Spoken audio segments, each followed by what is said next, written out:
Ya estamos. Bueno, ahora sí, formalmente, buenos días. Bueno, el Congreso Nacional sancionó finalmente el proyecto de ley bases y puntos de partida y el paquete fiscal, partiendo de 38 diputados y 7 senadores, por supuesto con parte de una oposición reacia a aceptar cambios. Les recuerdo, 2 paros generales, decenas de paros o complicaciones con el transporte, un intento de golpe de Estado durante el tratamiento en el Senado, con todo el desastre que eso acarrió. Finalmente, los argentinos contamos con, a pesar de todo, con la propuesta legislativa más ambiciosa de las últimas al menos 4 décadas. La aprobación de esta norma significa un paso más dentro de las reformas que el presidente Milei y todo su gabinete consideramos de primera generación, entre las que también se encuentran las medidas económicas que anunció el ministro Luis Caputo en el mes de diciembre, a los pocos días de asumir, el decreto 7024 de desregulación y permitirá, por supuesto, con esta ley, el saneamiento del Estado y la llegada de nuevas inversiones. En este sentido, es nuevamente un buen momento para destacar la labor patriótica de muchos legisladores que actuaron con responsabilidad para honrar el mandato de los argentinos, aquel mandato que por supuesto hicieron a través de su voto en las urnas, y que decidieron además volver a colocar a la Argentina dentro de la senda del crecimiento. De esta manera se va a celebrar el Pacto de Mayo el 9 de julio en Tucumán, donde se invitará a gobernadores, expresidentes, legisladores y líderes de los partidos políticos a constituir 10 puntos de acuerdo esenciales para que el país vuelva a ser una tierra de sentido común, paz y prosperidad. Alguna aclaración adicional, más allá de que después les voy a pasar la agenda, el 8 haremos allí en Tucumán la vigilia y después de las 12 de la noche, por supuesto, luego de entonar las estrofas del himno nacional argentino, se firmará el Pacto de Mayo con los gobernadores y además el presidente Milei ofrecerá unas palabras. Repito, después vamos a dar la agenda completa, pero para que sepan que efectivamente el 8 de julio por la noche vamos a estar viajando todo el gabinete a Tucumán. Por último, queremos expresar el más absoluto repudio a las agresiones que una patota piquetera le propinó a Mariano Pérez, periodista del medio Breakpoint, creo que está ahí Mariano, ha pasado, hoy recordaba la agresión que había sufrido en su momento Manu Jove y bueno, tantos otros que sufren este tipo de embates cada vez que tratan de mostrar una realidad que por alguna razón muchos no quieren que muestren. Así que bueno, ya que estás acá, por supuesto que repudiamos lo que te pasó y apelamos a que nunca más vuelva a pasar, ni con vos ni con nadie. No es la primera vez que, por supuesto, como decía recién, aquellos que dicen defender a los trabajadores y estar en contra del odio y no sé cuántas pavadas más, actúan con violencia y no dejan a los periodistas ejercer su labor.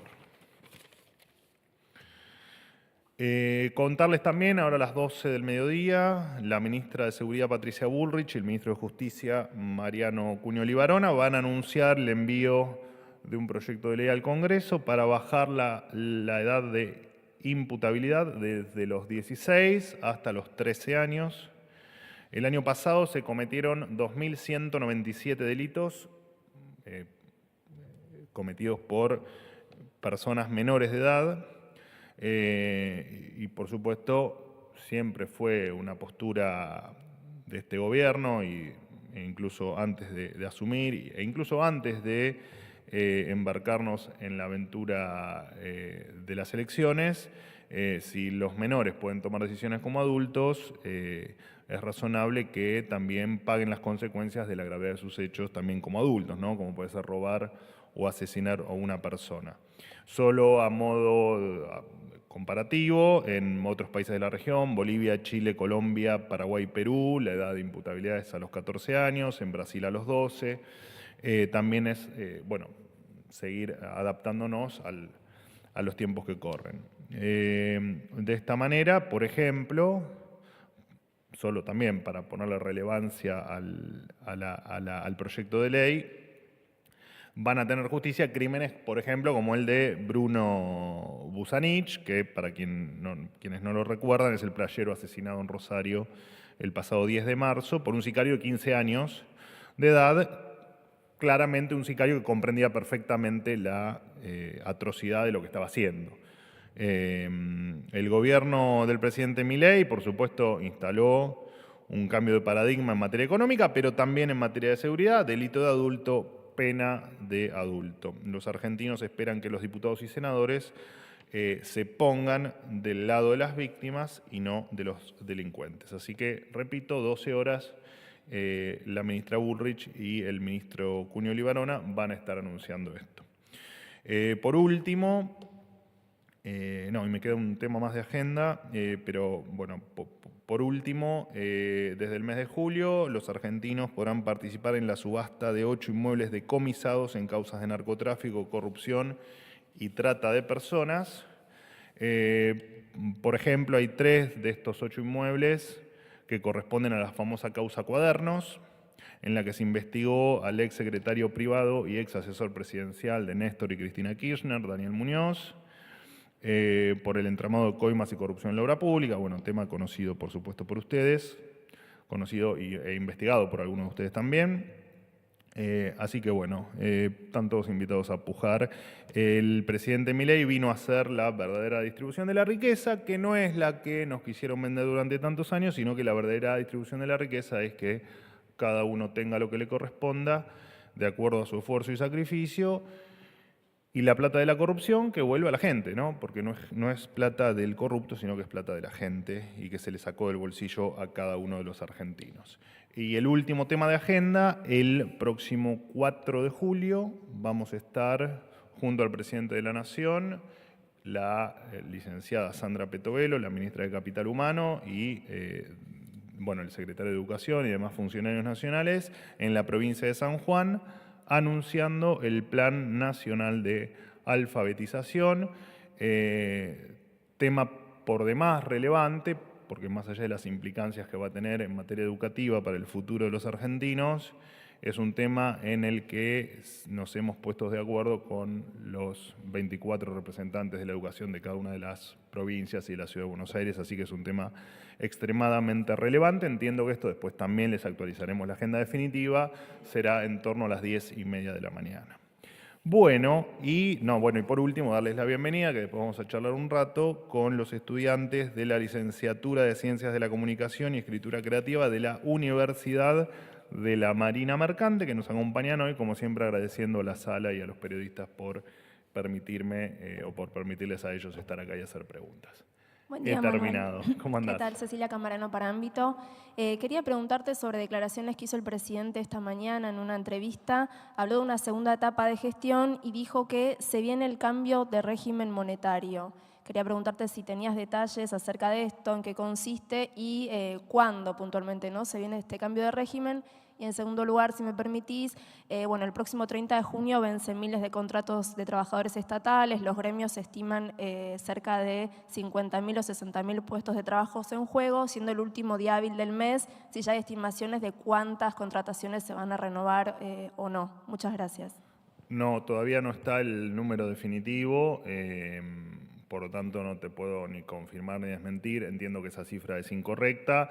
Tal vez a lo que se quisieron referir es a lo que siempre dijimos, que había un universo en torno a los 70.000 contratos que estaban en permanente revisión. De esos 70.000 contratos había, entiendo que contabilizado cerca de 23.000 que habían sido dado de baja y que el resto seguía en revisión permanente. El 30 de junio, digamos, será otra barrida y otra limpieza que se le dé a ese universo.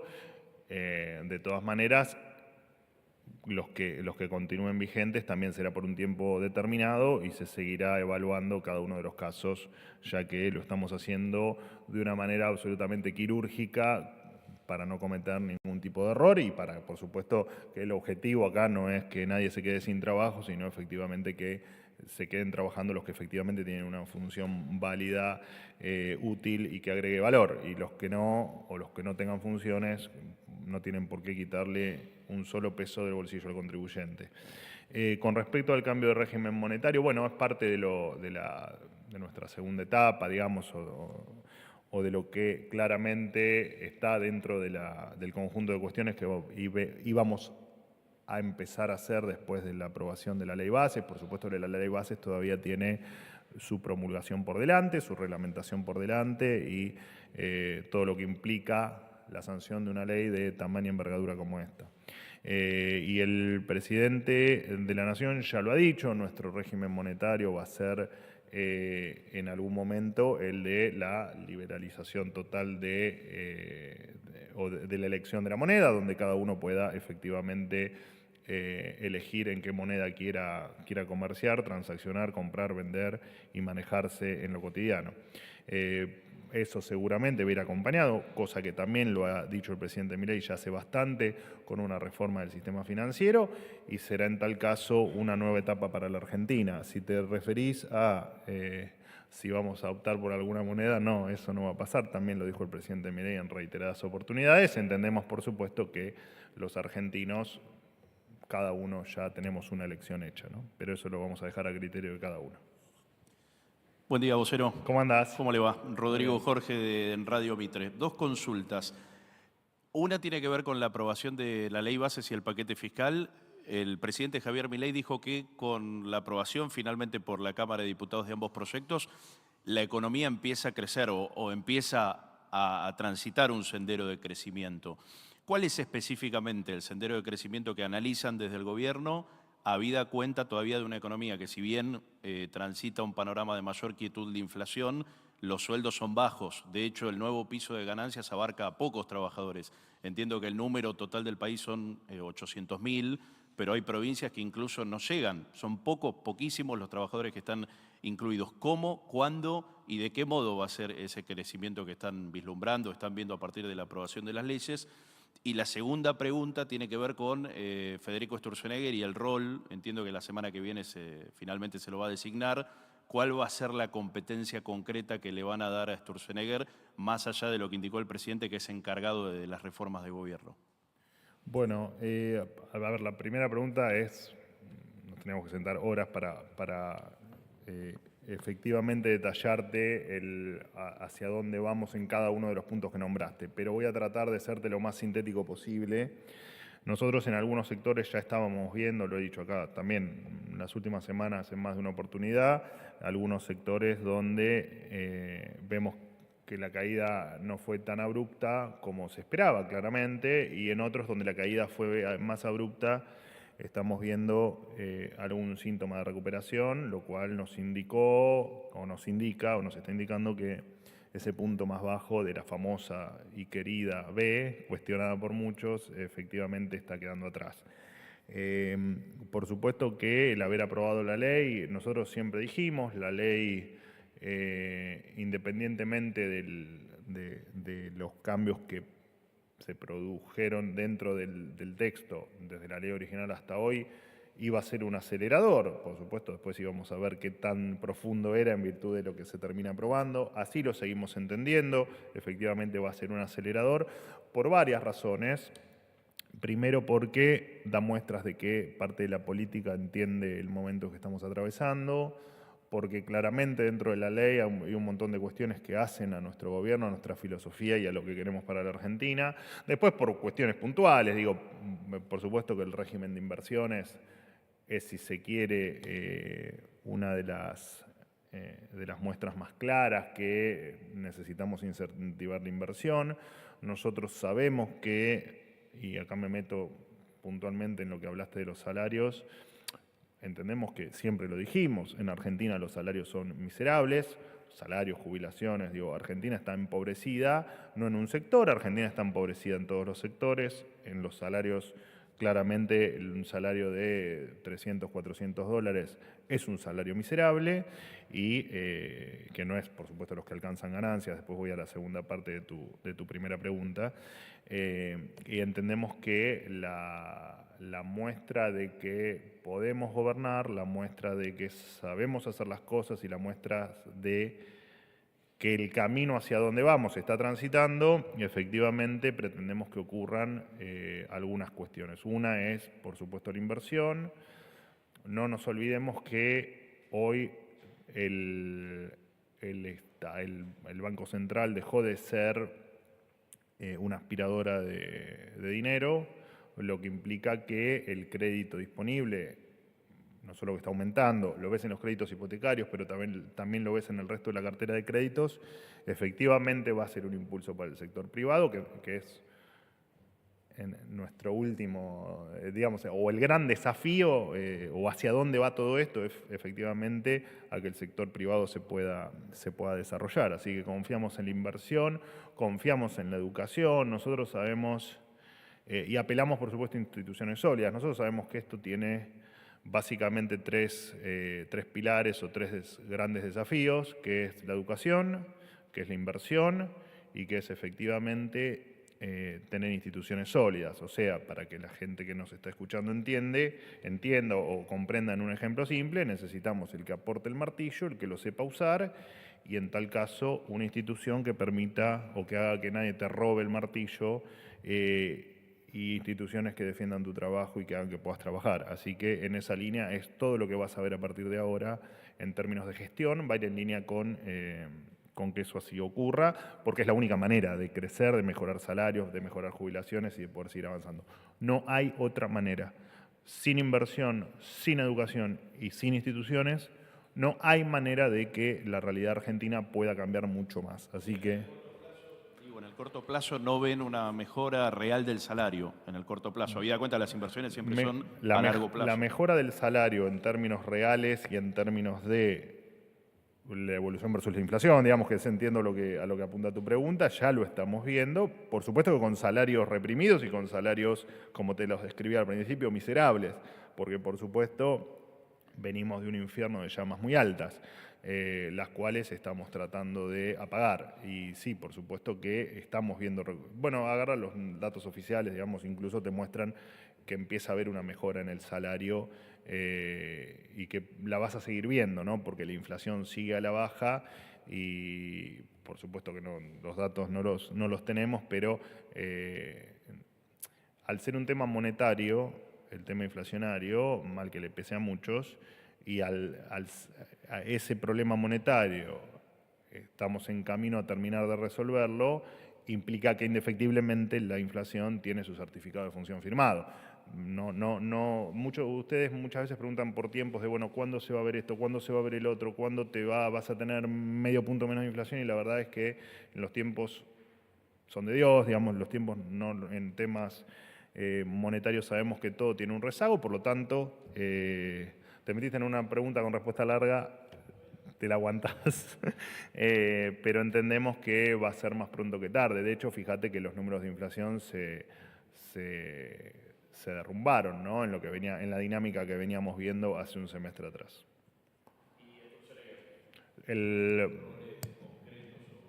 No está definido ni el nombre del ministerio.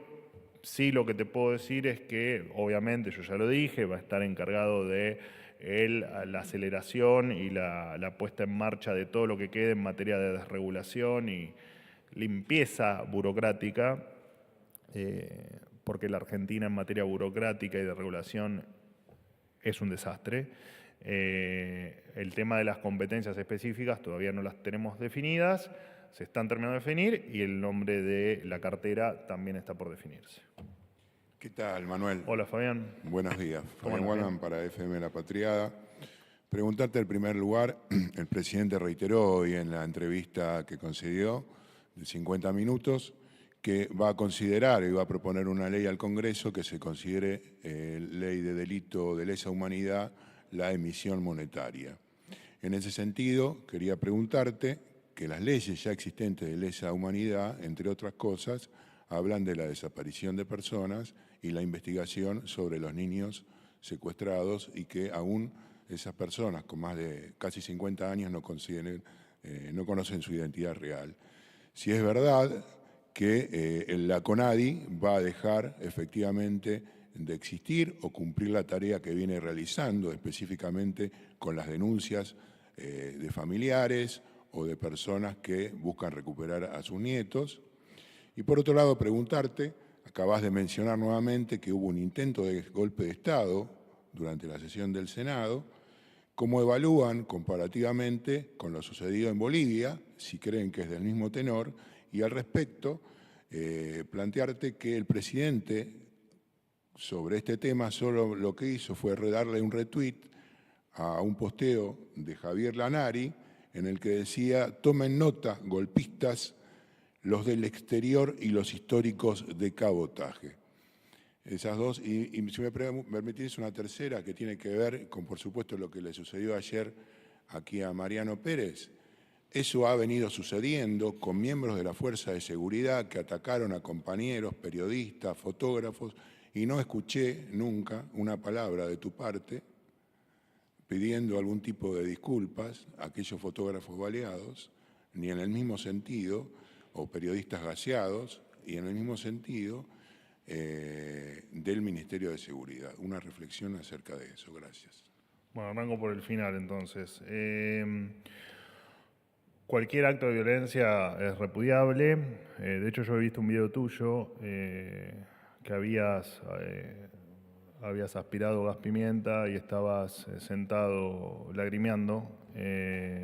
Y por supuesto que es una imagen desoladora, más vos que te veo día por medio, digamos, por lo menos día por medio. Y por supuesto que estar en el medio de episodios como fueron, o tantos otros, digo, pero como fue el último en el Senado, bueno, entiendo que claramente tiene ese tipo de cuestiones donde delincuentes se enfrentan con la policía y obviamente que es lastimoso, pero el periodismo, claramente, el periodismo de calle corre un riesgo que por supuesto no debería correr. Digamos, eso es una obviedad. Disculpame, no me refería a eso específicamente. No, me refería a periodistas que son baleados por la Fuerza de Seguridad, a fotógrafos que le tiran una bala en el medio de la frente. Por eso. Déjame terminar. Disculpame. No, por favor. Estás siempre disculpado, vos lo sabés muy bien. Por lo tanto, para mí no tiene comparación lo que le pasa al periodismo en virtud de su trabajo. Sí, a quien le incendiaron el auto, por ejemplo, ¿no? Por supuesto, o a quienes son agredidos por delincuentes, pero bueno, obviamente que, de hecho, la verdad es que no me ha pasado de escuchar denuncias contra las fuerzas con respecto a eso, pero bueno, por algo será, no sé, digo.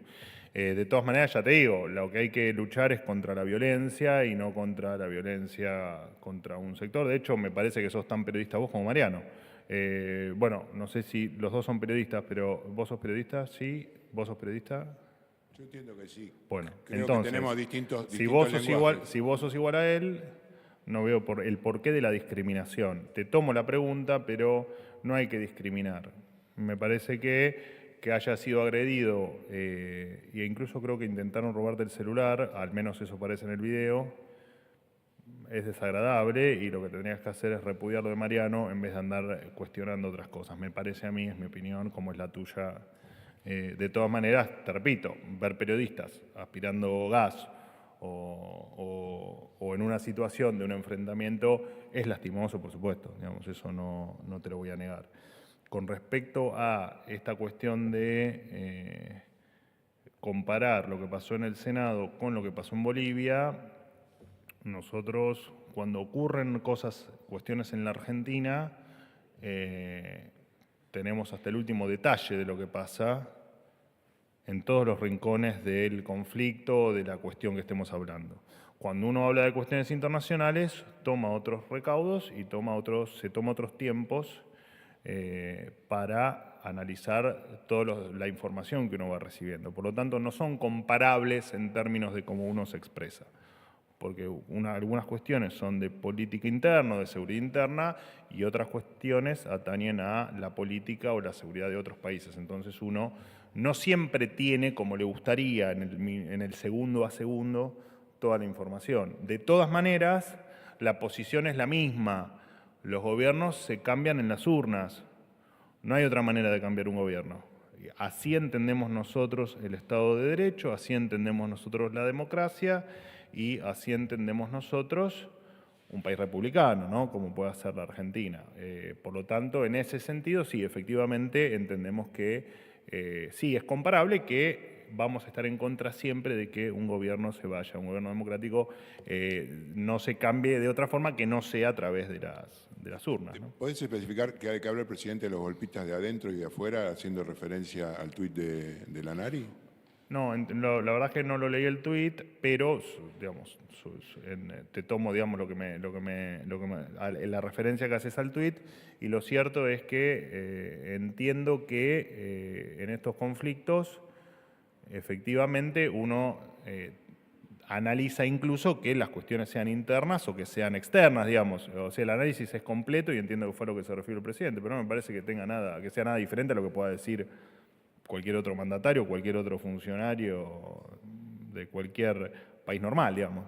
No sé qué, no le encuentro ninguna rareza. Si podés especificar quiénes serían los golpistas de adentro y los golpistas de afuera. No, pero por eso entiendo que se refirió en términos genéricos, que muchas veces ocurren en estas situaciones confusas, violentas y que atentan contra el Estado de Derecho, que se analizan todas las posibilidades o todas las hipótesis. Se refirió solamente a eso. ¿Me habías hecho otra pregunta? Sí, sobre la CONADI. Sobre la CONADI, no. A ver, nosotros lo que vamos, independientemente de la CONADI, lo que nosotros siempre vamos a hacer es a que se sepa la verdad completa, y eso incluye a todos, incluso los casos que vos suponés o mencionás, o no hay ninguna determinación todavía, seguramente la habrá, de la continuidad o no, pero si efectivamente vemos que determinados organismos, instituciones, no importa, direcciones o programas de gobierno o que atañen a temas como el que vos decís, desaparecidos, atentan contra la verdad o van en contra de la verdad, efectivamente vamos a tomar cartas en el asunto. Veremos en este caso cuál sea la determinación final, que todavía no la tenemos. Buen día, ¿cómo le va? Hola amigo, ¿cómo anda? ¿Bien? Muy bien, señor Dadorni. Me alegro. Gustavo Buarab, Sitio Andino, Mendoza.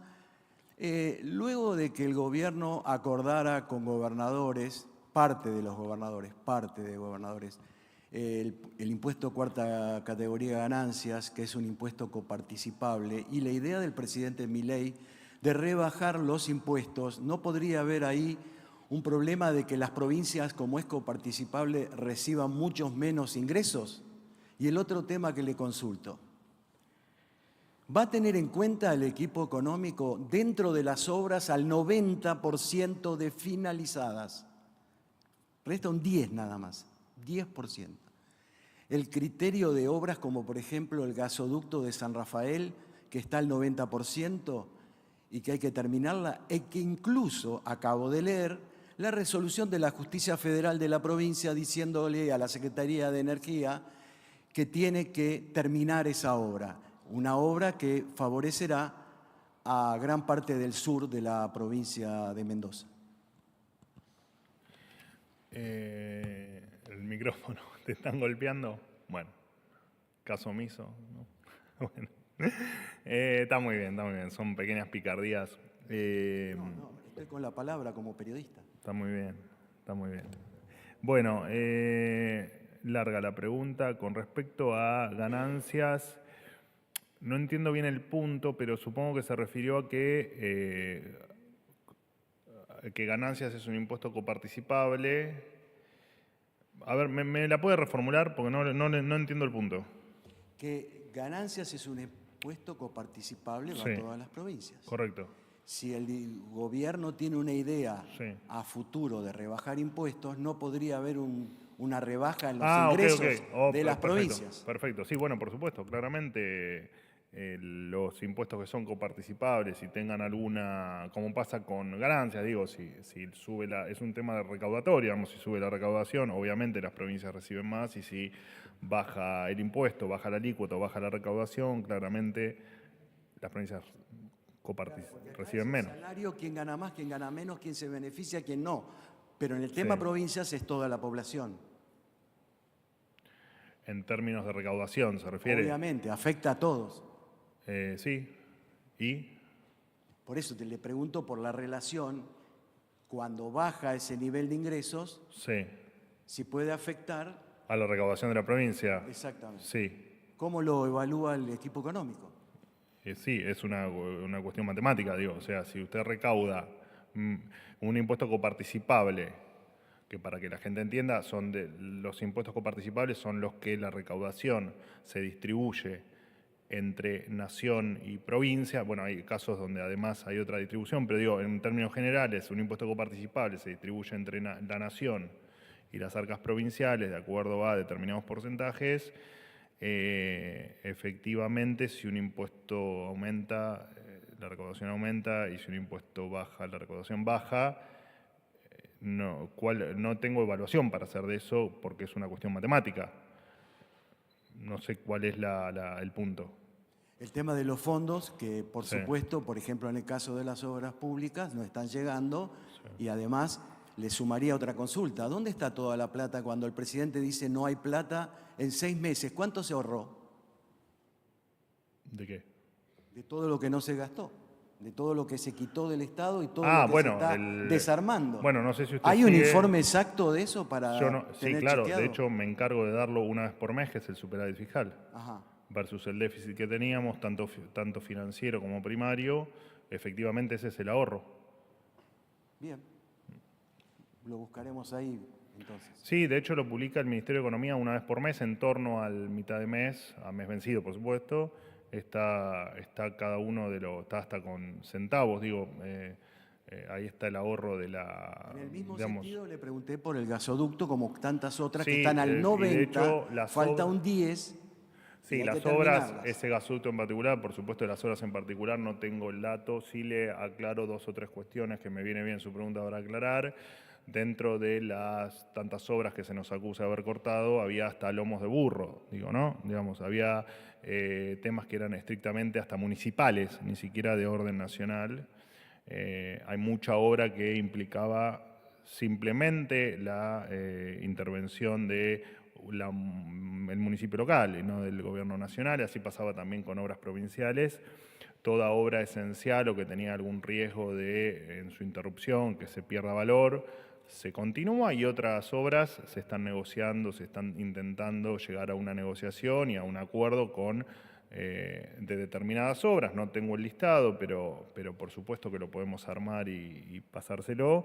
Algunas obras que se están negociando para el traspaso a las jurisdicciones provinciales para el que gobierno puedan, se va a hacer eco de la medida las obras, cautelar. porque también le recuerdo que parte del dinero que se nos acusa de no haber transferido a la provincia en virtud de la obra pública era financiación que hacía el gobierno nacional, financiación que los contratos que no se hayan cumplido se cortó, y los que no se va a dar un plazo de algunos meses para que las puedan cumplimentar. Digo, y está bien que cada provincia, cada jurisdicción, o en tal caso, en los casos más insensatos, como puede ser un lomo de burro, no veo por qué, no vemos la razón para que el gobierno nacional se siga haciendo cargo. La medida cautelar de la cargo. justicia, ¿el gobierno la va a aceptar? El juzgado federal de la zona dijo que la Secretaría de Energía tiene que terminar esa obra. Bueno, es un válido para el gobierno ese bueno, pedido? es un tema de la justicia, y nosotros cumplimos siempre con lo que indica la justicia, en tanto y en cuanto no existan nuevos pasos dentro del proceso judicial. Siempre cumplimos con la ley. No, por favor. Buen día, Manuel. Martín Fernández para Radio Ciudad. ¿Cómo te va? Me agarras cansado ya. Pero bueno, ¿qué va a hacer? Respeto total al turco y a cómo comportarse en una conferencia igual. Te quería preguntar cuestiones que dijo el presidente hoy en la entrevista que le hizo Antonio Laje. Volvió a arremeter contra el presidente Lula da Silva, lo volvió a acusar de haberse metido en la campaña apoyando al ex candidato Sergio Massa, lo volvió a acusar de corrupto, de comunista. La pregunta que quiero hacerte es si no hay posibilidad de acercamiento, teniendo en cuenta que el presidente en otras en otros momentos, donde tuvo fuertes controversias con otros personajes de la política, logró sanar esta cuestión y acercarse, por ejemplo, con la convocatoria que le hizo a la actual ministra de Seguridad, Patricia Bullrich, luego de haberla acusado de cosas muy fuertes. Y la otra pregunta que te quiero hacer acerca de algo que dijiste en tu primera declaración, el 8 de julio la vigilia en Tucumán, ¿no se pega esto con la actividad del presidente en el Mercosur? ¿Cómo se van a combinar esas dos actividades? A ver, el presidente no acusa ni deja de acusar, digo, hizo una descripción y esa descripción, bueno, vos me nombraste lo de comunista, creo, él entiendo que inició con ideas comunistas su carrera política. Entiendo también que también lo acusó de, o según tu definición, digamos, lo acusó de, qué sé yo, fue más una descripción que una acusación y el tema de que intervino o que apoyó a Massa es cierto, digamos, hay videos, audios, digamos, no hay mucho para no, que lo acusa, digamos, simplemente describe una situación en la que, o formas de comportarse en la que nosotros no estamos de acuerdo. Y esto ha ocurrido en otras oportunidades. Para nosotros, repito, la relación entre los pueblos está por sobre cualquier cosa. Y la descripción que pueda hacer el presidente Milei con respecto a su par no deja de ser eso y no va a interferir jamás en la relación. De hecho, bueno, ha pasado, yo ahora no recuerdo bien, pero por ejemplo hay otros casos, tal vez más relevantes, pero con el conflicto que hubo con el pago de una carga de gas, trabajamos mancomunadamente y digamos, nuestra relación diplomática y comercial es cada vez mejor. La verdad es que no creo que pueda inferir tampoco en cuestiones de la coyuntura entre países, digamos, o de la relación entre países.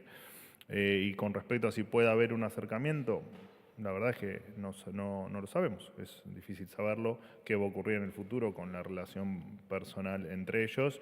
Y con respecto al Mercosur, por ahora me hacen adelantar un poco la agenda, pero efectivamente cabe la posibilidad de que se traslade directamente desde el Mercosur hasta Tucumán, pero la verdad es que no está definido todavía.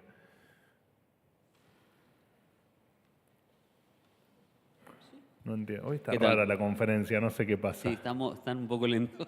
¿No? Está raro, sí. Pablo Gagliano, Radio Continental. Breve, sobre el tema de tarifas. En julio, tarifas energéticas. Porque estaba secto, vos quedabas Exacto. afuera. Está Pero bien, bueno. agarraste el micrófono, está bien. Tarifas energéticas, creo que quiero que se dé la confirmación si quedan o no congeladas por los aumentos que ya hubo. Y el tema de naftas, si ya está lista la resolución para el tema del congelamiento del impuesto a los combustibles, para que no suba la nafta. Era un tema pendiente de Caputo. ¿Esto es así? Bueno, el tema del aumento de la actualización trimestral del impuesto a los combustibles es un tema de ley. Si va a haber, entiendo que no va a haber ningún cambio en eso, pero la verdad es que si lo hay, obviamente se dará en el día de hoy, que es el último día hábil, pero por ahora no hay ninguna novedad con respecto a eso. Y con respecto a las tarifas, bueno, lo dijimos en otras oportunidades, en tanto y en cuanto los números fiscales nos acompañen, nos van a permitir tomar algunas decisiones en virtud de evitar impacto en el bolsillo de la gente. Así que efectivamente es probable que eso ocurra, sí. Hola, ¿qué tal? Hola. Mi Re nombre- cansado me agarraron. Sí, sí. Sara Álvarez de la Universidad de la Marina Mercante. Gracias por... ¿Cómo andás? Bienvenida. Gracias. Qué día. En la universidad estamos trabajando en un observatorio de opinión pública con respecto a la inteligencia artificial en el primer cuatrimestre y vamos a tener el resultado dentro de poco. Quería preguntarle cuáles son los objetivos principales de la nueva ley Bases en relación con la inteligencia artificial y cómo se espera que apuntale el desarrollo y la regulación en este campo. Bueno, nosotros tenemos, digamos, nosotros el camino del gobierno se divide en varias etapas. Una etapa o una parte de esas etapas es un tema coyuntural, digo, arreglar la macroeconomía, empezar a tener crecimiento, como lo estamos empezando a ver ahora, y efectivamente hacer cambios en materia laboral, en materia previsional y en materia impositiva, porque efectivamente, bueno, un futuro colega de ustedes recién me preguntaba por las arcas, el impacto y los impuestos, etcétera, y efectivamente nosotros vamos, si se quiere, en el final de estos cambios más estructurales, terminar con una reforma del sistema impositivo. Entendemos que el país que pensamos va más allá de los cambios estructurales y va también a pensar un país de acá a la eternidad, digamos, ¿no? Un proyecto de país de qué queremos, cómo nos vemos dentro de 10 años, cómo nos vemos dentro de 20, cómo nos vemos dentro de medio siglo hacia adelante. Y el presidente Milei, mucho antes de asumir, por supuesto que hoy la inteligencia artificial es parte de todos nosotros porque, a diferencia de hace algunos meses atrás, hoy todos podemos acceder a la inteligencia artificial de una u otra manera, algunos preguntándole al ChatGPT y otros tal vez de una manera mucho más profesional y elevada o científica que esa. Por eso es que el presidente tomó la decisión en su momento de conformar su consejo de asesores con determinadas personas de las que solo pretenden que le hable de futuro. Y el jefe de ese equipo de asesores es el doctor Reidel, que efectivamente es un entendido en inteligencia artificial.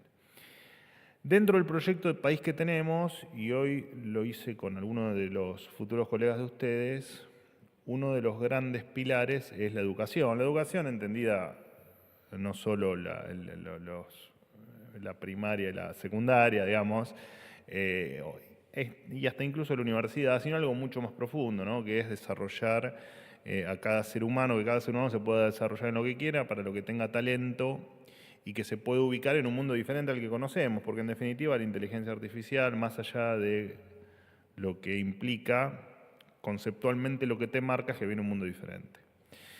¿Por qué te hago toda esta introducción? Porque entendemos que, más allá del resultado de lo que están haciendo, que me encantaría conocerlo, Sí, claro. Me encantaría, y el presidente le encantaría conocerlo también, Sí, así que... se lo acerco, el 8 de julio lo tenemos, así que se lo traemos. Bueno, estaremos en la vigilia, pero bueno. encantado que la semana que le sigue me lo Vale, alcances gracias. o nos lo envíes. Ahora hablamos con Javier para ver cómo lo haces. Gracias. Efectivamente entendemos que es parte de nuestro futuro y nos tenemos que ayornar a eso y perder el miedo. Esto ha pasado en otras etapas de la historia y mucho más en la Argentina. Perderle el miedo a que la inteligencia artificial pueda tener alguna implicancia en la pérdida de empleo, en la pérdida de salarios y en la pérdida del mundo laboral como lo conocemos hoy. El mundo laboral como lo conocemos hoy efectivamente va a desaparecer, digo, no hay mucha novedad con eso. Pero siempre ante los cambios somos muy reacios a dar esos pasos porque efectivamente tenemos miedo a que la vida cambie o a que nuestros trabajos ya no sean los que son y probablemente yo incluso pueda ser reemplazado por la inteligencia artificial y no sea más necesario mi lugar. Y bueno, y probablemente el día de mañana me encuentre detrás del mantenimiento, el soporte o el desarrollo de la inteligencia artificial y mi trabajo va a evolucionar y voy a ganar más y voy a poder estar mejor. Así que para nosotros la inteligencia artificial es parte central del país que imaginamos hacia el futuro y estamos, bueno, de hecho el G7 en el que participó el presidente Milei tuvo como gran centro la discusión sobre la inteligencia artificial, con todos los miedos, por supuesto, que hay detrás de la inteligencia artificial, algunos tal vez más reales que otros y algunos mucho más fantasiosos que otros. Así que para nosotros la inteligencia artificial es un camino que empezamos a recorrer, parte de la reforma del Estado, incluso tal vez sea con soporte de inteligencia artificial en el futuro, y de hecho probablemente muchas de las cuestiones que hoy las vemos como más manuales o que las resolvemos de una manera mucho menos, ¿cómo decirlo? O sin esa inteligencia artificial, dentro de poco tal vez empecemos a ver otra dinámica. Y aparte en lo personal soy un apasionado de la inteligencia artificial porque en el fondo no hay otra cosa que ceros y unos, ¿no? Detrás de todo eso. Así que, y eso también hay que entenderlo porque parte de la tranquilidad es que mucha gente no tiene, es entender que detrás de eso hay ceros y unos y estamos los seres humanos de atrás controlándolo todo, digamos, ¿no? Esto no es Terminator 2. Buenos días, Manuel. Mi nombre es Martín Dempsey, ¿Todo bien? también de la Marina Mercante. Hago extensivo el saludo también a todos los futuros colegas. En línea de lo que comentaba mi compañera, te quería consultar si existe alguna planificación o bien se proyecta la implementación de las inteligencias artificiales en el ámbito de la educación obligatoria, teniendo en cuenta como obligatorio el nivel inicial, primario y secundario.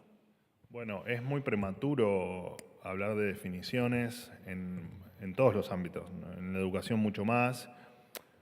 A ver, déjame repetirte algunas cuestiones que le respondí recién a tu compañera. La educación es fundamental.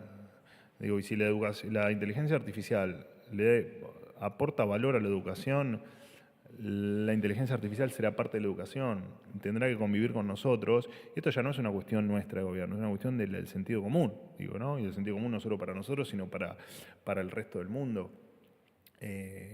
Porque hoy vos hablás de inteligencia artificial en la educación y a mí como docente en la universidad me pasaba, yo obviamente no viví el impacto en los alumnos que tengan acceso a la inteligencia artificial o que tengan una clase con una dinámica de inteligencia artificial, pero sí viví otros cambios, como que los chicos estén todo el día con el celular.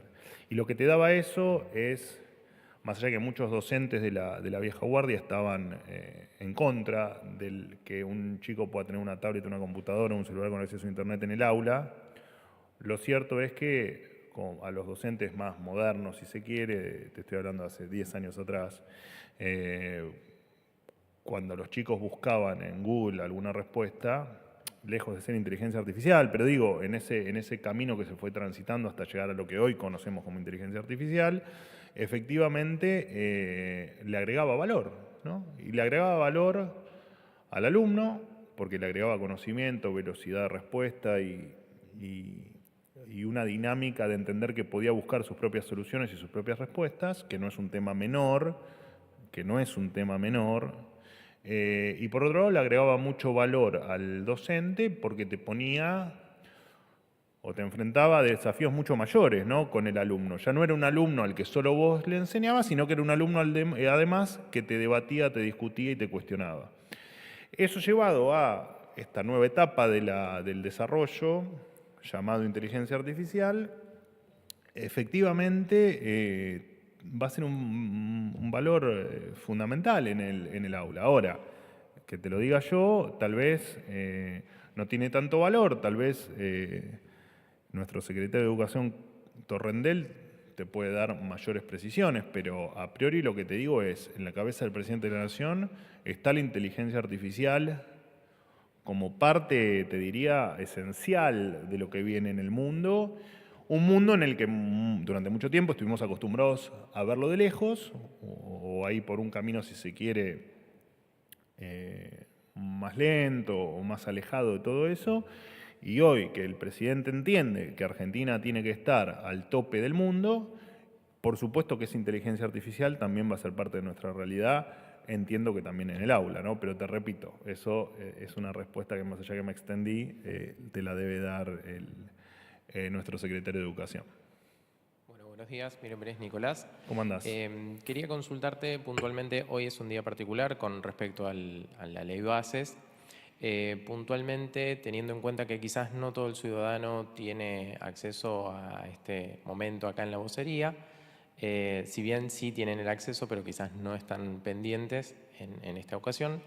Quería preguntarte si esto impacta de alguna manera en la estrategia comunicacional del gobierno. Perdóname.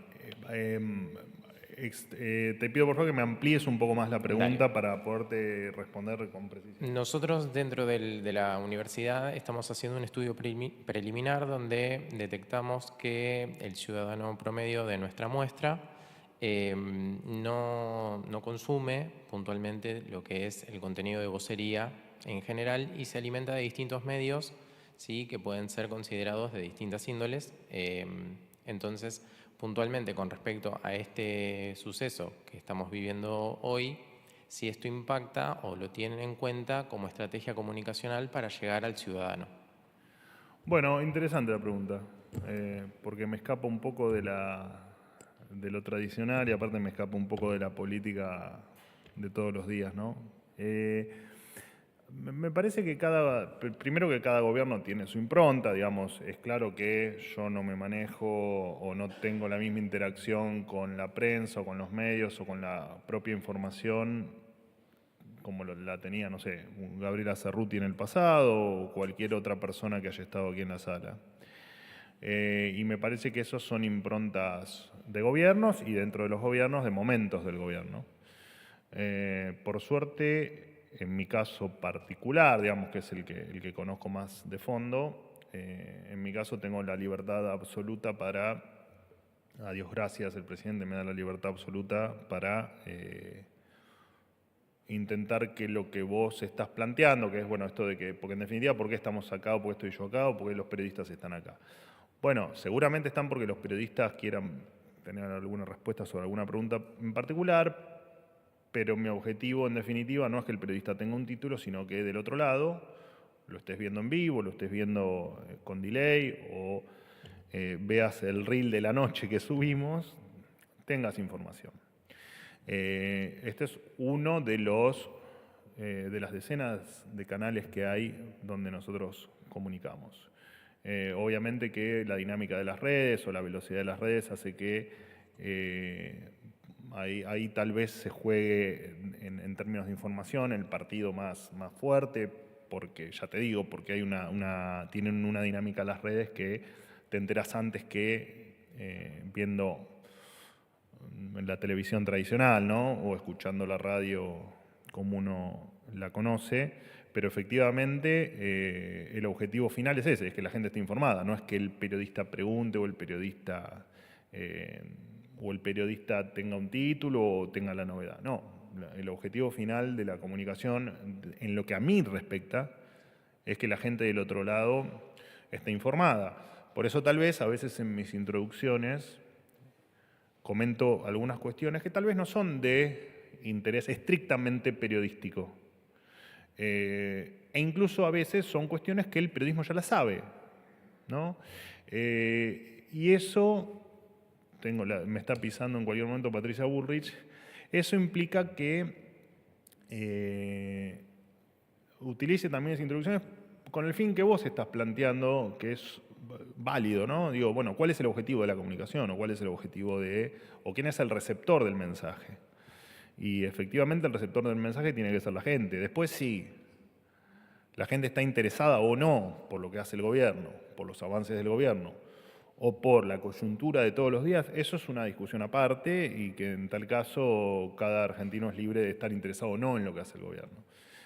Incluso a vos te habrá pasado, o a cada uno de ustedes, por momentos estás más interesado en lo que hace un gobierno, por momentos estás menos interesado y por momentos ni siquiera te interesa escuchar a los principales funcionarios. Bueno, porque efectivamente cada uno tiene diferentes intereses. Pero siempre el objetivo que se busca desde el gobierno es que la gente esté informada. Todo lo demás es secundario, porque digamos, los que tienen que estar informados, los que realmente tienen que tener la información de lo que pasa, es la gente. E incluso por eso el presidente tantas veces se ha molestado con alguna información periodística que es falsa o que es mentirosa. No necesariamente por la información, sino porque eso genera que del otro lado el ciudadano no esté informado. E incluso tal vez no por esa publicación puntual, sino por lo que puede generar una seguidilla de mentiras que puede derivar en información que la gente la recibe de manera incorrecta. Así que para nosotros es fundamental la comunicación, fundamental la verdad y fundamental que del otro lado llegue de la forma más clara posible. Ustedes, que son aquellos que entienden muchísimo más de comunicación que yo, serán los encargados de dictaminar si eso efectivamente se hace bien, mal o de manera regular o que hay que mejorar o que no. Pero efectivamente todo lo que hacemos es en virtud de que la gente, el ciudadano, esté informado y que tenga toda la información que creemos que es más relevante. El Estado es muy amplio y con millones de cuestiones que ocurren y se actualizan todos los días. Por supuesto que en términos directos tomamos lo más relevante, ¿no? Porque el resto sería imposible abarcarlo todo, pero por supuesto que tratamos de siempre, cada día, ir mejorando un poquitito más para que esa información sea cada vez más clara, cada vez más completa y que cada vez tenga lo que es o creemos que pueda ser de mayor interés al ciudadano. Y trabajamos mucho para que eso así ocurra, así que espero que eso esté ocurriendo. Chicos, muchísimas gracias. Tengo que cortar porque me está por salir al aire Patricia Burrich. Muchas gracias.